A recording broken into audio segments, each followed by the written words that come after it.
Troisième partie de notre émission, Territoire Sénat, avec l'actualité politique et parlementaire et nos rubriques habituelles, interview politique. Dans un instant, l'agenda et l'œil 2. Et tout de suite, les titres de cette actualité ce matin. Saveria, bonjour.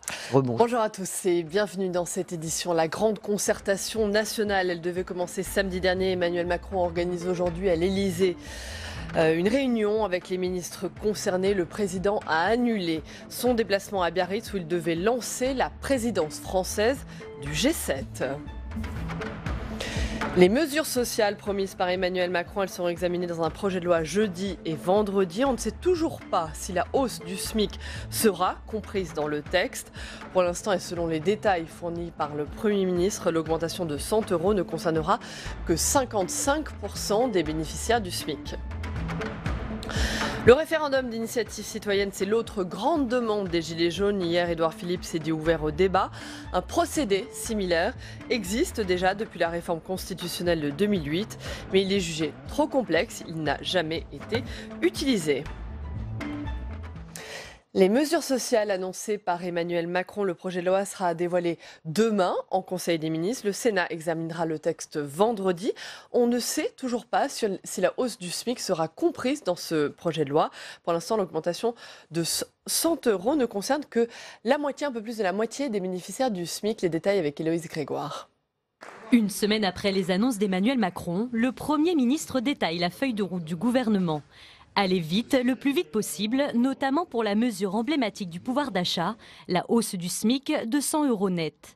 Cela va passer par une hausse massive et un élargissement de la prime d'activité. Aujourd'hui, il y a 3,5 millions de personnes. Demain, il y en aura 5 millions qui sont éligibles. Donc, il y a plus d'1 million de personnes en plus qui vont pouvoir en bénéficier. Tous les salariés célibataires sans enfants auront donc 100 € de plus, jusqu'à 1 560 € net de revenus. Avec un enfant, une mère célibataire pourra bénéficier de la prime jusqu'à 2 000 € net de salaire. Et enfin, un couple avec 2 enfants, dont l'un gagne le SMIC et l'autre 1 750 €, verra ses revenus augmenter de 200 €. Seulement, cette hausse ne concerne pas tous les salariés au SMIC, car la prime d'activité tient compte de l'ensemble des revenus du ménage. Pour une partie de l'opposition, la méthode n'est pas forcément la bonne. Le gouvernement est censé trouver une solution pour ceux qui ne seraient pas concernés par la prime d'activité, de manière à ce que l'ensemble de ceux qui sont au SMIC puissent avoir cette hausse de 100 €. On verra bien quelle est la mesure trouvée. C'est un peu compliqué. Le Premier ministre revient également sur la hausse de la CSG qui visait 60% des retraités. Marche arrière, finalement, elle concernera 30% d'entre eux. Autre point, Édouard Philippe apporte aussi des précisions sur la facture. Si le coût total des mesures devrait s'établir à 10 milliards d'euros, le déficit atteindrait lui, selon Édouard Philippe, 3,2% en 2019 au lieu de 2,8%. La grande concertation nationale, Emmanuel Macron organise aujourd'hui une réunion à l'Élysée avec les ministres concernés. Le président a annulé son déplacement à Biarritz où il devait lancer la présidence du G7. Je vous propose d'écouter à ce propos sur cette grande concertation nationale Stanislas Guerini, le délégué général de La République En Marche. Il était notre invité à l'instant. Le pays ne peut pas ressortir de la même identique à la manière dont il est rentré dans ce grand débat. Eh bien, La République En Marche va prendre toute sa part. Moi, je proposerai à nos adhérents d'être sur le terrain, à la fois pour pouvoir expliquer à nos concitoyens en partant de leurs attentes à eux, ce que nous essayons de faire pour eux. Quels sont aussi leurs droits ? Quand je vois qu'il y a 30% de personnes qui devraient bénéficier du RSA qui ne le font pas, des gens qui doivent toucher la prime d'activité, qui ne touchent pas la prime d'activité, idem pour le chèque énergie. Je crois qu'il y a une première utilité à être présent pour avoir des conversations. Ce sera le retour du porte-à-porte qui a fait votre succès pendant la campagne ? Parfois du porte-à-porte, parfois des permanences. La forme m'importe peu. Je veux que nous soyons à disposition pour avoir des conversations de citoyen à citoyen.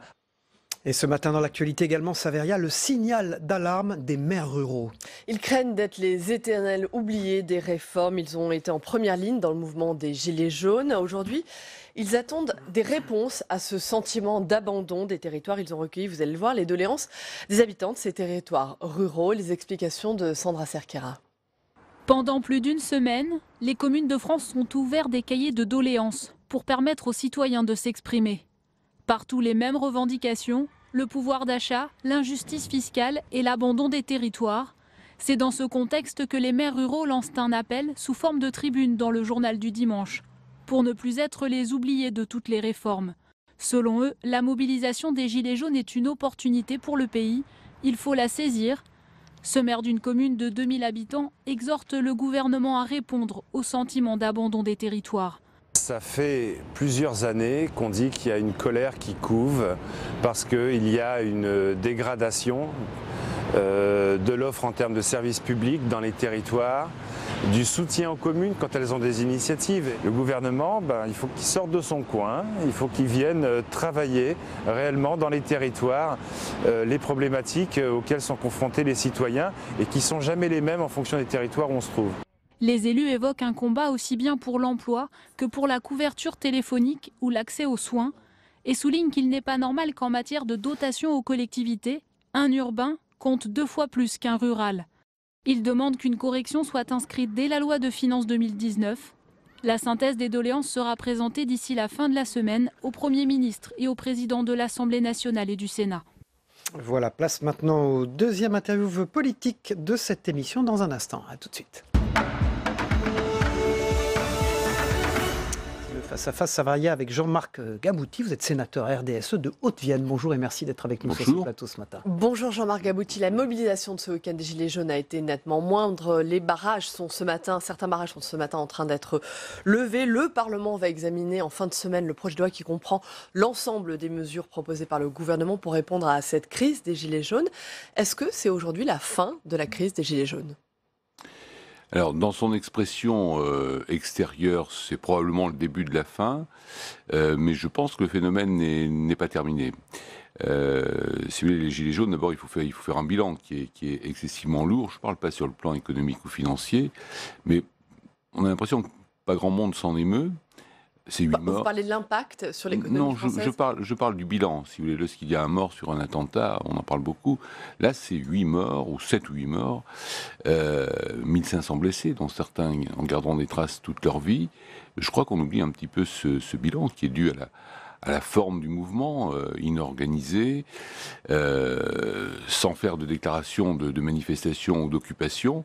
Et l'essentiel de ces victimes, je parle pour les morts, je ne parle pas pour les blessés, n'ont pas eu lieu à l'occasion de confrontations avec la police, mais simplement de manière accidentelle. Donc je pense qu'il ne faut pas oublier ça, parce que la vie d'une personne, ça compte beaucoup plus, parfois, certainement même que des millions d'euros de dégâts. Jean-Marc Gabouty, vous parlez justement de ce bilan lourd de 8 morts. C'est aussi ce bilan qu'évoque ce matin Christophe Castaner pour justifier la levée des barrages. La police est en train d'intervenir pour lever certains barrages. Est-ce que vous êtes d'accord avec le ministre de l'Intérieur quand il dit « ça suffit, il faut intervenir » ? Moi, je suis totalement d'accord. Ce qui n'empêche pas les Gilets jaunes de se manifester en mettant toujours leur gilet jaune sur le pare-brise de leur voiture. Enfin, je veux dire qu'on ne leur demande pas de se cacher. Ils peuvent manifester. S'ils veulent refaire des manifestations d'ici la fin de l'année ou début janvier, ils déposent une demande d'autorisation de manifestation comme on doit normalement le faire. Et si certains ne veulent pas quitter les ronds-points, est-ce qu'on emploie la force pour quitter les ronds-points ? Bien évidemment, je veux dire qu'on ne peut pas tolérer l'illégalité. Si vous stationnez, vous, au milieu d'une place interdite au stationnement, vous avez un véhicule qui vient récupérer votre voiture pour l'amener en fourrière. Enfin, je veux dire qu'à un moment donné, il faut que la légalité soit respectée. On peut tolérer dans des mouvements afin d'éviter justement des effets collatéraux, des blessés, etc. Mais à un moment donné, il faut revenir, disons, dans un fonctionnement normal. Et je ne parle pas effectivement de l'impact économique, parce que l'impact économique est important, mais moi j'ai surtout pensé à tous ceux qui sont touchés, à toutes les familles qui sont touchées, disons, à vie par ces événements, ce qui est du jamais vu dans aucune manifestation depuis plus d'un demi-siècle. Jean-Marc Gabouty, on va parler des mesures annoncées par le gouvernement pour répondre à cette crise. Elles vont être traduites cette semaine, on le sait, dans un projet de loi. Une des mesures les plus symboliques, c'est donc la hausse du SMIC. Elle ne concernerait, en tout cas au moment où nous parlons, qu'un peu plus de la moitié des salariés aujourd'hui au SMIC. Est-ce que c'est la bonne façon de faire ? Est-ce que c'est pas une erreur en fait de ne pas décréter plutôt une hausse claire et nette du SMIC, du salaire minimum ? Alors, je pense qu'il y avait un besoin de court terme. Et dans ce besoin, il fallait que ce soit quelque chose de concret. Mais là, c'est vraiment pas lisible. On a beaucoup de mal. C'est pour toutes les personnes qui sont au niveau du SMIC qu'il y a cette augmentation de 100 euros qui est différencié en fonction de la situation familiale, parce qu'une femme seule avec un enfant et un couple sans enfant dont le conjoint a une rémunération de 3 fois le SMIC, c'est pas tout à fait la même chose. Nous, les prestations sociales en France et l'imposition est basée sur le revenu de la cellule familiale du couple et non pas de la personne. Donc je pense que c'est une mesure de justice sociale. Si vous aviez augmenté de 100 euros le SMIC, vous n'augmentiez pas en fait de 100 euros le SMIC, parce que vous aviez un élément de déclenchement sur tous les salaires qui sont au-dessus. La personne qui était à 100 euros au-dessus du SMIC, d'un seul coup, elle se retrouvait au SMIC. Donc c'était difficile à porter, c'était pas forcément le plus équitable sur le plan social. Sinon, l'augmentation du SMIC aurait été moindre que les 100 euros. Voilà. La majorité en appelle aujourd'hui aux parlementaires pour voter ce texte. Est-ce que vous allez le voter? Est-ce que vous allez le voter sans l'amender? Alors, moi, écoutez, on peut trouver tout un tas d'autres formules qui seraient plus satisfaisantes. Moi, j'avais déposé avec des collègues un amendement l'an dernier que j'avais soutenu en rehaussant le plafond de l'exonération de CSG, ou en mettant, c'est un deuxième amendement qui envisageait un système progressif d'application de l'augmentation de la CSG entre 1 500 et 3 000 euros. Malheureusement, on voit qu'un an après, on avait peut-être raison un petit peu tôt, parce que le niveau auquel avait été fixée l'exonération de CSG, à 1 200 euros par personne, était de toute évidence trop faible. Alors, le texte du gouvernement, il n'est pas parfait, on ne peut pas le modifier dans tous les sens. L'urgence est de le voter sans le modifier. L'urgence est de le voter. Ça représente 10 milliards d'euros. Moi, j'estime que, dans ces circonstances, le président de la République pouvait difficilement faire moins pour que ce soit significatif, mais il pouvait aussi difficilement faire plus. Sur le financement, sur ces 10 milliards, le choix a été fait de creuser les déficits. Oui. Est-ce que ça, on va monter à 3,2% à peu près, est-ce que ça vous inquiète? Est-ce que le Parlement sera vigilant? Alors, ça m'inquiète, oui et non. Oui, parce qu'on repasse au-dessus d'une barre, parce que le déficit, c'est pas uniquement les normes de l'Europe, c'est simplement l'augmentation de l'endettement, et lorsqu'on est endetté, on paye des intérêts sur la dette, donc on appauvrit nos possibilités d'investissement, de redistribution sociale, etc. Donc il ne faut pas le voir uniquement sous un angle de contrainte européenne. Non, parce que nous avons en France des bases financières excessivement solides. Je voudrais rappeler que nous avons en épargne au total des Français plus de 5 000 milliards d'épargne. C'est un cas unique dans le monde. En dehors de l'Allemagne, nous avons une épargne qui est supérieure à tous nos déficits. Déficit de l'État, déficit des ménages, déficit des agents économiques. Ce qui nous permet d'emprunter. Ce qui nous permet d'emprunter, ce qui a maintenu notre cote au niveau des agences de notation. Donc nous avons ces ressources. Mais ce que je voudrais simplement dire, c'est qu'il ne faut pas s'arrêter au vote de ces mesures de 10 milliards. Je crois qu'il faut approfondir vers plus d'équité et de justice fiscale. Donc il y a encore du travail à faire qui va se préparer dans le cadre... De quelle façon vous pensez à une taxation des plus hauts revenus, par exemple? Non, moi je pense, si vous voulez, je pense d'abord en termes de pouvoir d'achat, on peut le faire différemment, parce qu'on parle toujours de revenus. Il y a quand même la taxe la plus importante payée par les Français, c'est la TVA. Donc moi je suis assez partisan de regarder ce qu'est, de manière très concrète, le panier, comme on dit, ou le caddie de la ménagère. De regarder quels sont les produits de première nécessité. Aujourd'hui, un certain nombre sont à la TVA réduite, à 5,50, sont principalement des produits alimentaires en dehors des sodas, de produits sucrés, etc. Ou de caviar, si vous voulez. Bon. Mais beaucoup de produits d'entretien, beaucoup de produits d'hygiène. Le Sénat a voté 2 amendements pour faire passer ce taux à 5,50 sur les couches pour nourrissons et sur les protections pour incontinence. Mais il y a un ensemble de produits utilisés par des ménages modestes ou classe moyenne, et aussi les autres, mais qui pèsent plus lourd pour eux, qui sont à une TVA de 20%. Donc je crois qu'il y a un gain de pouvoir d'achat à faire là-dessus, en taxant, il faut le faire à incidence budgétaire neutre, en créant une TVA majorée sur un certain nombre de produits de luxe. C'est une autre manière de voir les choses, mais plus efficace. Prochain débat, les états généraux de la fiscalité. Merci Jean-Marc Gabouty d'avoir été notre invité ce matin. Merci beaucoup Jean-Marc Gabouty, sénateur RDSE de Haute-Vienne, d'avoir été sur ce plateau. On passe tout de suite à l'agenda, ce qui se passe au Sénat. Un instant. Merci monsieur le sénateur. Au revoir, bonne journée à vous. On est en direct, on passe à l'agenda. Saveria, ce qui se passe au Sénat, en fait, aujourd'hui. Absolument. Aujourd'hui, à cet après-midi, 16h45, bien sûr, les questions d'actualité au gouvernement à suivre en direct et en intégralité sur notre antenne. Demain, 14h30, la nouvelle lecture du budget du projet de loi de finances 2019. C'est en séance à partir de 14h30. Et puis vendredi, on en a parlé, on en parle depuis le début de la semaine. C'est le grand temps fort cette semaine, l'examen du projet de loi du gouvernement qui comprend donc toutes les mesures annoncées par l'exécutif pour répondre à la crise des Gilets jaunes. Et parmi ces mesures, une des mesures, c'est le référendum d'initiative citoyenne. C'est l'autre grande demande des Gilets jaunes. Hier, Édouard Philippe, le Premier ministre, s'est dit ouvert au débat.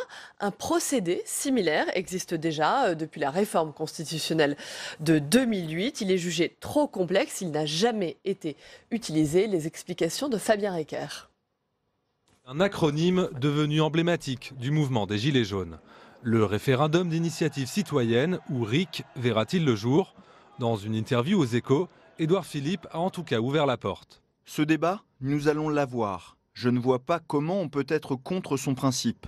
Le référendum peut être un bon instrument dans une démocratie, mais pas sur n'importe quel sujet, ni dans n'importe quelle condition. La Constitution prévoit déjà depuis 2008 la possibilité pour les citoyens de soumettre une proposition au vote, à condition qu'elle soit soutenue par au moins 185 parlementaires et 4,5 millions d'électeurs. Trop contraignant. À ce jour, le site internet dédié à ce référendum d'initiative partagée ne recense en effet aucune proposition. Le référendum exigé par les Gilets jaunes se veut plus direct. Plusieurs versions circulent. La principale d'entre elles permettrait aux citoyens de proposer une loi à partir du moment où elle recueille 700 000 signatures. Amendée par l'Assemblée, la proposition de loi serait ensuite soumise au vote de l'intégralité des Français.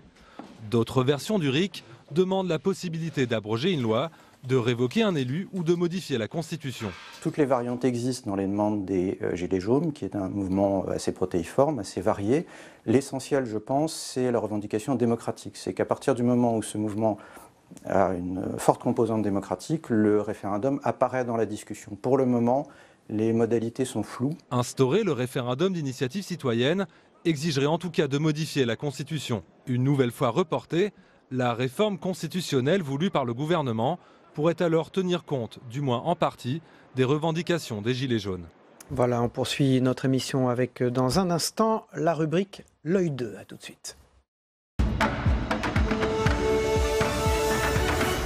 Voilà, il fait son entrée sur le plateau. Il s'agit de Jean-Philippe de Rosier, constitutionnaliste et habitué de cette émission. Bonjour, Jean-Philippe, merci d'être avec nous. Bonjour Jean-Philippe, on vient de le voir, ce référendum d'initiative populaire, il est donc demandé par une majorité de Gilets jaunes. Quelle est la différence, pour qu'on comprenne bien, c'est quoi la différence avec le référendum d'initiative partagée qui existe déjà ? Effectivement, donc celui qui existe déjà, qui a été introduit par la loi constitutionnelle de 2008, c'est le référendum d'initiative partagé entre les parlementaires qui sont à l'origine de l'initiative. Il en faut 185, Assemblée nationale et Sénat confondus, et ils doivent être soutenus, donc, par 1/10 du corps électoral, c'est-à-dire aujourd'hui environ 4,7 millions d'électeurs qui soutiennent ces 185 parlementaires. Le référendum d'initiative citoyenne, ce serait excite les parlementaires, seulement les citoyens qui initient un référendum, éventuellement avec un seuil plus bas. Mais alors pourquoi le premier référendum, celui qui existe, le référendum d'initiative partagée, n'a jamais été utilisé? C'est trop contraignant? Alors c'est particulièrement contraignant, d'abord parce qu'il y a le verrou des parlementaires. Ce sont eux qui vont décider d'initier ou non la procédure. Et un parlementaire seul a la possibilité de déposer une proposition de loi. Il en faut 185 pour qu'il amorcent cette procédure d'initiative partagée. Donc c'est déjà beaucoup plus contraignant. Et ensuite, les seuils sont particulièrement élevés. 185 parlementaires. Aujourd'hui, par exemple, un seul groupe de l'opposition ne les a pas. Et les 4,7 millions d'électeurs, c'est parmi les différents seuils que l'on peut connaître dans les référendums d'initiative partagée aux citoyennes, c'est le plus élevé qu'il peut y avoir. Et c'est particulièrement contraignant. Est-ce qu'il y a un risque de dérive avec le référendum d'initiative citoyenne que demandent les Gilets jaunes? Alors, tout dépend les mécanismes qui vont être mis en place. Pas mal défrayé la chronique, le fait qu'on puisse revenir sur la peine de mort. Alors cela, a priori, c'est exclu, puisqu'elle est inscrite dans notre Constitution, l'article 66-1 abolit la peine de mort, sauf à prévoir que ce référendum d'initiative citoyenne intervienne dans le domaine constitutionnel. Ça, ce ne serait pas possible. Mais en revanche, il est possible qu'une loi à peine adoptée fasse l'objet d'une initiative citoyenne pour être remise en cause, sauf à ce que le mécanisme prévoit que ce n'est pas possible, qu'il faut un délai d'1 an, par exemple, avant de revenir sur une loi, ou qu'un même signataire ne peut pas se mobiliser sur divers référendums d'initiative citoyenne en limitant le nombre de signatures annuelles que l'on peut apporter à une telle initiative. Est-ce qu'il faudrait réviser la Constitution pour le mettre en place? Alors c'est indispensable, effectivement. Il faut une révision constitutionnelle, réviser l'article 11 pour pouvoir le permettre, éventuellement modifier l'initiative partagée actuelle en la transformant en initiative citoyenne. Ce serait possible, en supprimant le verrou parlementaire, en abaissant le seuil. Mais donc il faut une révision constitutionnelle. Qui dit révision constitutionnelle dit accord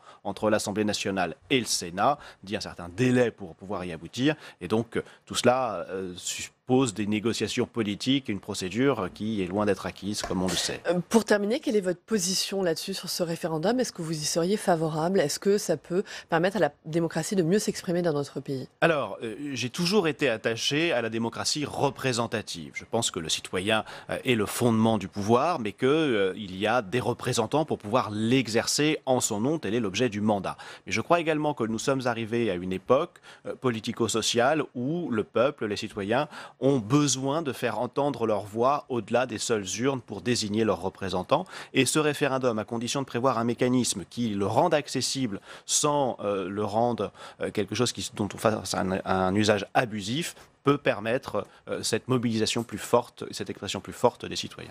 Très bien. Merci Jean-Philippe de Rosier. Merci beaucoup. Merci. Voilà, constitutionnaliste. On retrouve également vos analyses, vos éclairages sur Twitter et les réseaux sociaux régulièrement. Merci. D'avoir été Merci, sur ce Jean-Philippe. plateau. On passe tout de suite à la une de la presse quotidienne régionale, dans un instant, et nationale d'ailleurs. On démarre avec Sud-Ouest. Comment reprendre la main, se pose cette question ce matin. Le plus grand quotidien régional de Nouvelle-Aquitaine, rédacteur en chef Jean-Pierre Dorian, Saveria.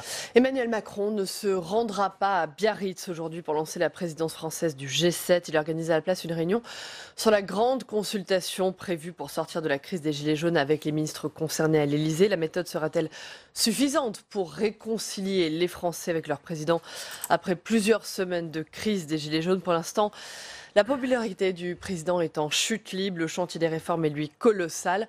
Pour le chef de l'État, il y aura bien un avant et un après Gilets jaunes.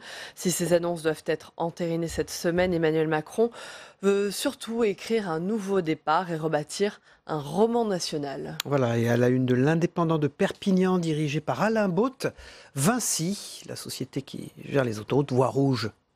Après la crise, l'addition. Vinci va envoyer une facture aux automobilistes passés pendant les opérations péage gratuit des Gilets jaunes.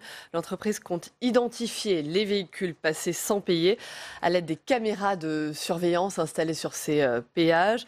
Le groupe estime à plusieurs dizaines de millions d'euros le montant des dégâts commis sur l'ensemble du réseau lors des manifestations depuis un mois. Près de 250 sites ont été impactés. Cette nuit, le péage de Bandol a été incendié. L'autoroute A50 est fermée dans les deux sens. On passe à des versions numériques maintenant, celle de Nice Matin, rédaction dirigée par Denis Caro. C'est la mobilisation des policiers qui a commencé. Après les Gilets jaunes et les lycéens, c'est au tour des policiers. Un syndicat appelle à une journée noire demain. Il demande aux policiers de ne pas sortir des commissariats. Il réclame notamment un retour sur investissement après un mois de mobilisation des Gilets jaunes et de gestion de la menace terroriste. Les syndicats qui sont reçus aujourd'hui, place Beauvau au ministère, par le ministre de l'Intérieur, Christophe Castaner. On continue la présentation des versions numériques de la presse quotidienne régionale avec celle des dernières nouvelles d'Alsace. C'est la fin du suspense à Florange ce matin. ArcelorMittal qui annonce l'arrêt définitif des hauts fourneaux. Les hauts fourneaux ne redémarreront pas à Florange. Le groupe confirme ne pas vouloir y relancer la production d'acier liquide, c'est de l'acier brut. Cela ne répondrait à aucune logique économique rationnelle et pérenne. Le géant mondial de la sidérurgie les avait mis sous cocon depuis 2012. Le site emblématique continuera cependant à produire des produits finis d'acier. Le groupe y a investi 300 millions d'euros. C'est plus que prévu. Il en promet 22 millions d'euros supplémentaires. Il y a aujourd'hui 2300 personnes qui travaillent sur le site de Florange. On en a parlé dans le JT des territoires en début d'émission. C'est le non à la Bretagne et c'est à la une de Presse Océan ce matin.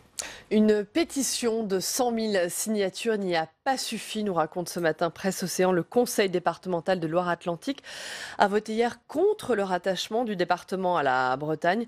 Un sujet qui avait été récemment soulevé par plusieurs associations qui militent pour le rattachement du département, invoquant des raisons culturelles mais aussi historiques. La Loire-Atlantique demande à l'État d'organiser un référendum sur le sujet dans les deux régions concernées, les Pays de la Loire et la Bretagne. Merci beaucoup Saveria, on vous retrouve demain évidemment pour une nouvelle émission et pour la revue de presse des unes de la presse quotidienne régionale entre autres et l'actualité parlementaire. Demain, un autre nouveau patron de parti, c'est celui du Parti communiste, Fabien Roussel, qui est le nouveau secrétaire national du Parti communiste, qui sera notre invité politique. Dans un instant, c'est la météo des territoires, le temps qu'il fait en France et dans les territoires français d'Amérique, du Pacifique, des Caraïbes et de l'océan Indien. C'est la seule sur la TNT, sur le canal 13. Et puis le Zap Matin de Christophe Combarieux, avec ce qui s'est passé également dans les autres matinales d'info. Merci à tous, merci de votre fidélité et à demain. Très bonne journée, à demain.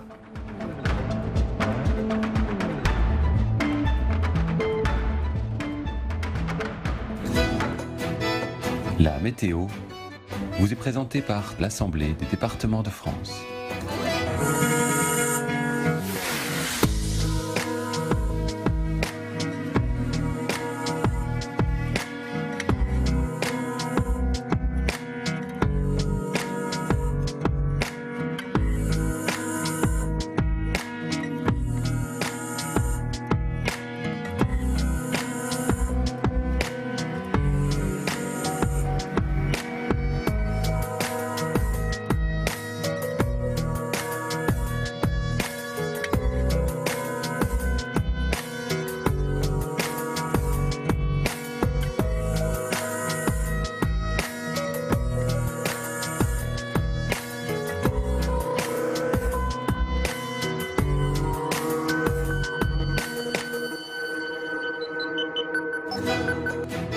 C'était la météo avec l'Assemblée des départements de France. C'est au journal Les Échos que le Premier ministre s'adresse aujourd'hui avec tout d'abord un mea culpa au nom de l'exécutif. Nous avons fait des erreurs. Nous n'avons pas assez écouté les Français. Je reste persuadé qu'ils veulent qu'on transforme ce pays. J'ai commencé la semaine dernière à réunir plusieurs entreprises secteur par secteur. Je dois poursuivre ce travail. J'aurai donc demain à réunir l'ensemble des mutuelles et assureurs privés. Et surtout, j'ai à tenir une réunion de ministres pour organiser le débat public national. Ça peut déboucher sur un projet de loi général ? Non, certainement pas un projet de loi général, mais nous voyons bien que la question de l'adhésion à l'impôt a été posée. Les Français semblent ne pas forcément percevoir à quoi servent leurs impôts. La fiscalité écologique a été mal perçue, mal comprise, mal accompagnée, donc il nous faut évidemment l'accompagner. Tout ça nécessite que l'on pose sur la table les questions. Cette prime d'activité, ils ne cotisent pas à la retraite et au chômage, donc c'est même pas des points en plus pour leur retraite. Et puis enfin, ça va inciter les entreprises à maintenir les salariés au SMIC, puisque c'est l'État, la CAF, qui va compenser les 100 € auxquels ils pourraient prétendre. Ils n'ont pas augmenté le SMIC. La prime d'activité, c'est pas la même chose que le salaire. C'est-à-dire, c'est pas compté dans votre retraite. Ça dépend du bon vouloir des gouvernements. Et puis l'augmentation du SMIC augmente aussi mécaniquement tous les salaires. Là, c'est pas le cas. Il y a encore des fonctionnaires qui vont pas être concernés. Bref, ça reste fumeux, brumeux. Le référendum d'initiative citoyenne, nous l'avons voulu, nous l'avons porté dans notre programme. Nous souhaitons même qu'il s'étende à la révocation des élus. Donc on va pas être contre. Mais il ne faudrait pas que ça soit dans une loi institutionnelle qui, par ailleurs, donne toujours plus de pouvoir au président de la République et toujours moins à l'Assemblée nationale. Voilà. Dans les Échos, le Premier ministre se montre très ouvert. Je ne vois pas comment on peut être contre son principe. Le référendum peut être un bon instrument dans une démocratie, mais pas sur n'importe quel sujet, ni dans n'importe quelle condition. Vous ne pouvez pas d'emblée exclure des sujets en disant « Ah ben écoutez ça, non, parce que ce serait pas bien ». Mais ce serait pas bien. Mais qui décide que c'est bien ou c'est pas bien? Ce sont les Français qui doivent décider. Monsieur, la France Insoumise va déposer une proposition de loi pour le référendum d'initiative citoyenne pour y aller voter alors? Le but, c'est de le mettre dans la Constitution. Donc il faut une réforme constitutionnelle. Une proposition de loi ne permet pas de le mettre dans la Constitution. Donc là, vous serez d'accord? Mais là, on sera d'accord. Si monsieur le vote, mais pour l'instant, donc la France Insoumise est en marche, d'accord, on avance. Nous vivons dans un monde politique où les grands partis populaires sont un peu disparus et n'existent plus. Dans un monde politique où des gens de la droite, des gens de la gauche ont le sentiment la politique s'occupe des choses internes, intérieures et pas des vrais problèmes du pays.